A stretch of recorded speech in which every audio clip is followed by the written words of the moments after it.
سلام اس پر کہ جس نے بادشاہی میں فقیری کی، سلام اس پر کہ جس نے بے کسوں کی دستگیری کی، سلام اس پر کہ جس نے بادشاہی میں فقیری کی، سلام اس پر کہ جس نے بادشاہی میں فقیری کی، سلام اس پر کہ جس کے گھر نہ چاندی تھی نہ سونا تھا، سلام اس پر کہ جس کے گھر نہ چاندی تھی نہ سونا تھا، سلام اس پر کہ ٹوٹا بوریا جس کا بچھونا تھا، سلام اس پر کہ ٹوٹا بوریا جس کا بچھونا تھا، سلام اس پر کہ جس نے بے کسوں کی دستگیری کی، سلام اس پر کہ جس نے بادشاہی میں فقیری کی، سلام اس پر کہ اسرار محبت جس نے سمجھائے، سلام اس پر کہ اسرار محبت جس نے سمجھائے، سلام اس پر کہ جس نے زخم کھا کر پھول برسائے، سلام اس پر کہ جس نے زخم کھا کر پھول برسائے، سلام اس پر کہ جس نے بے کسوں کی دستگیری کی، سلام اس پر کہ جس نے بادشاہی میں فقیری کی، سلام اس پر کہ جس نے بھوکے پیاسوں کو خوبائی دی، سلام اس پر کہ جس نے بھوکے پیاسوں کو خوبائی دی، سلام اس پر کہ جس نے گالیاں سن کر دعائیں دی، سلام اس پر کہ جس نے گالیاں سن کر دعائیں دی، سلام اس پر کہ جس نے بے کسوں کی دستگیری کی، سلام اس پر کہ جس نے بادشاہی میں فقیری کی، سلام اس پر کہ جس کا ذکر ہے سارے صحائف میں، سلام اس پر کہ جس کا ذکر ہے سارے صحائف میں، سلام اس پر کہ جو زخمی ہوا بازار طائف میں، سلام اس پر کہ جو زخمی ہوا بازار طائف میں، سلام اس پر کہ جس نے بے کسوں کی دستگیری کی، سلام اس پر کہ جس نے بادشاہی میں فقیری کی۔ السلام علیکم صلی علی رسول کریم، اما بعد۔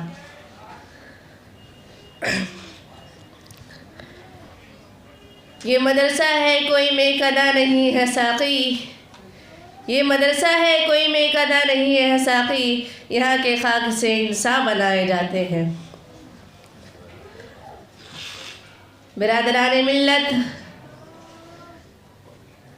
اسلام علم و عمل کا دین ہے جو سب سے پہلے تحصیل علم پر زور دیا ہے۔ تاکہ احکام و مسائل پر عمل کرنا ممکن اور آسان ہو جائے،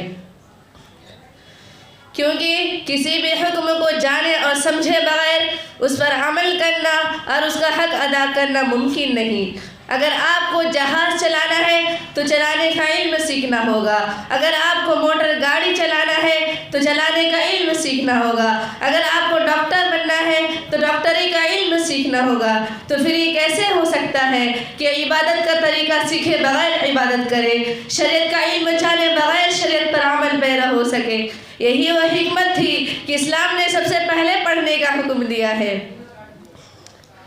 اقرأ بسم ربک الذی خلق، اے محمد پڑھیے اس پالنہار کے نام سے کہ جس نے پیدا کیا ہے۔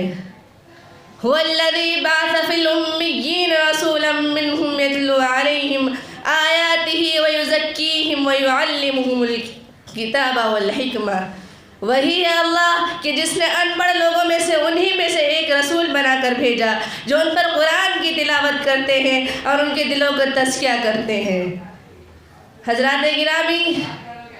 مدرسہ ہر اس جگہ کو کہا جائے گا جہاں ایک پڑھنے والا اور ایک پڑھانے والا ہو۔ اگر خانہ خدا میں یہ کام ہو رہا ہے تو وہ جگہ مسجد بھی ہے، مدرسہ بھی ہے۔ کسی درخت کے نیچے عمل جاری ہے تو وہ جگہ مدرسہ ہے۔ اللہ کے رسول صلی اللہ علیہ وسلم اپنے جان نثار و فداکاروں کو ہمدم اپنے ساتھ رکھتے تھے، دین سکھاتے تھے، قرآن پڑھاتے تھے، احکام سناتے تھے، آداب بندگی، اصول زندگی سکھاتے تھے۔ آپ نے فرمایا کہ انما بعثت معلما، بے شک میں معلم بنا کر بھیجا گیا ہوں۔ حضرات گرامی، مدرسہ کے تصور کے ساتھ پاکیزگی، اخلاص للہیات، صلاح التقوی، علوم شریعت، علوم قرآن و حدیث کا تصور وابستہ ہے۔ دینداری اور دین کی اشاعت، قرآن کی تلاوت اور اتباع سنت کا تصور وابستہ ہے۔ جس طرح کسی اسکول کے لفظ کے ساتھ جدید تعلیم، عصری فنون کا تصور آتا ہے، کسی اسکول کے لفظ کے ساتھ نماز، روزہ، تصور نہیں آتا، اگرچہ وہاں دینداری اور پاکیزہ ماحول ہی کیوں نہ ہو۔ جبکہ مدرسہ اور اس کے اساتذہ، طلبہ کا ذکر ہوتا ہے تو عوام الناس کے ذہن میں کرتا پیجامہ، داڑھی، ٹوپی، نماز کی پابندی، شرافت، ادب و احترام کا تصور آتا ہے تو اس کو دلیل بناتے ہیں، ثبوت بناتے ہیں اور انہی اسباب کے تحت مدرسوں کا احترام کرتے ہیں، مدرسوں کی امداد کرتے ہیں اور ان سے والہانہ تعلق رکھتے ہیں۔ برادران اسلام، اعزاز و اکرام صرف مدارس کو حاصل ہے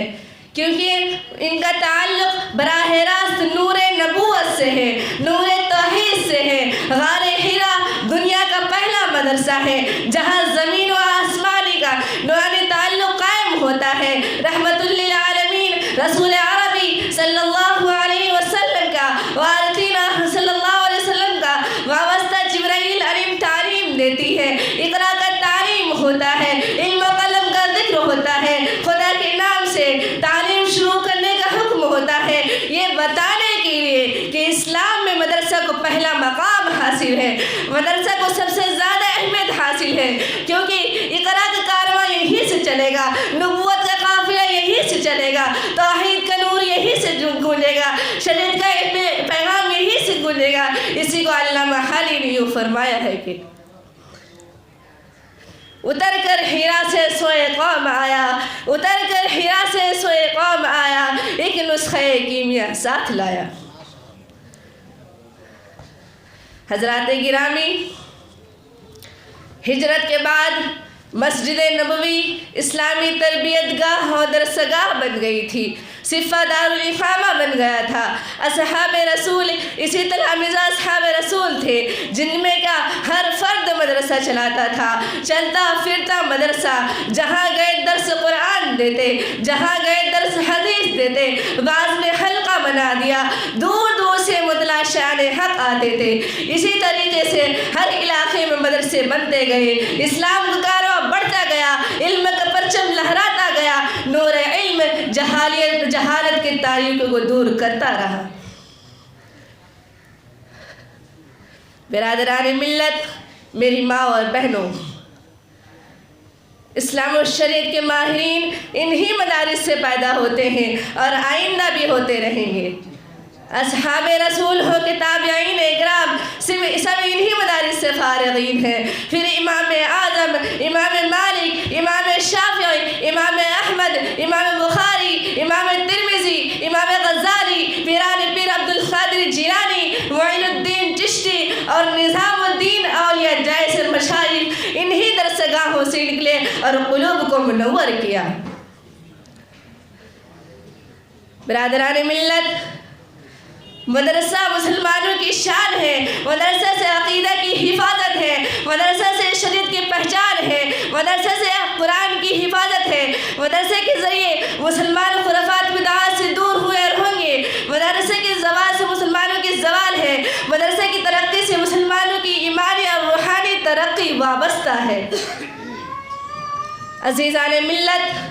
خلاصہ کلام یہ ہے کہ مدرسے ایسے کارخانے اور فیکٹریاں ہیں جہاں سامان اور آلات تیار نہیں کیے جاتے، بلکہ ان روحانی کارخانوں اور فیکٹریوں میں وہ انسان تیار کیے جاتے ہیں جو عبد کامل ہوتے ہیں، جو اللہ کے محبوب و مطلوب ہوتے ہیں، جن کے دل و دماغ میں انسانیت کے احترام، آدمیت کے اکرام ہوتا ہے، جو اسلام و شریعت کے تابع زندگی گزارتے ہیں، اسلام کے داعی، دین کے سپاہی، شریعت کے ترجمان، قرآن کے محافظ، سب قرآن کے محافظ ہوتے ہیں۔ اللہ کے رسول صلی اللہ علیہ وسلم اپنے جانکاروں، فداکاروں کو ہم آدم اپنے ساتھ رکھتے تھے، جن کو علماء حفاظ کو خطاب ملتا ہے، جن کی قیادت میں مسلمانوں کا کارواں چلتا ہے، جن سے امت کی اصلاح ہوتی ہے، جن سے معاشرے کی اصلاح ہوتی ہے، جن پر عوام کو اعتماد ہوتا ہے۔ جہاں یہ مدارس نہیں، جہاں یہ کارخانے نہیں، وہ جگہ گویا اللہ کی رحمت سے محروم ہے۔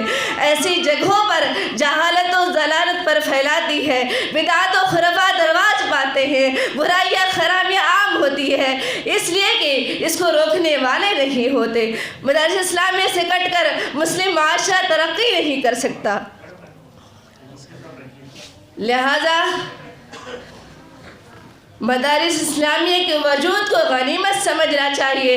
اس ہولناک کو خطرناک دور میں اگر مسلمانوں میں خدا شناسی ہے، عبادت گزاری ہے، ایمانداری ہے، تو انہی مدارس کے برکات سے، انہی کے جعل و تصنیف و تعلیف کے ذریعے اسلام کا پیغام لوگوں تک پہنچا رہے ہیں۔ اللہ حفظ قرآن کی خدمات کراتا ہے۔ علماء صالحین، محققین، مصنفین، مصلحین، ہر قسم کے لوگ ان کارخانوں سے تیار ہو کر میدان عمل میں سرگرم عمل ہے۔ اللہ ان مدارس و مراکز کی حفاظت فرمائے۔ ہمیں دنیا سے کیا مطلب مدرسہ ہے وطن اپنا، ہمیں دنیا سے کیا مطلب مدرسہ ہے وطن اپنا، مریں گے ہم کتابوں پر ورق ہوگا کفن اپنا۔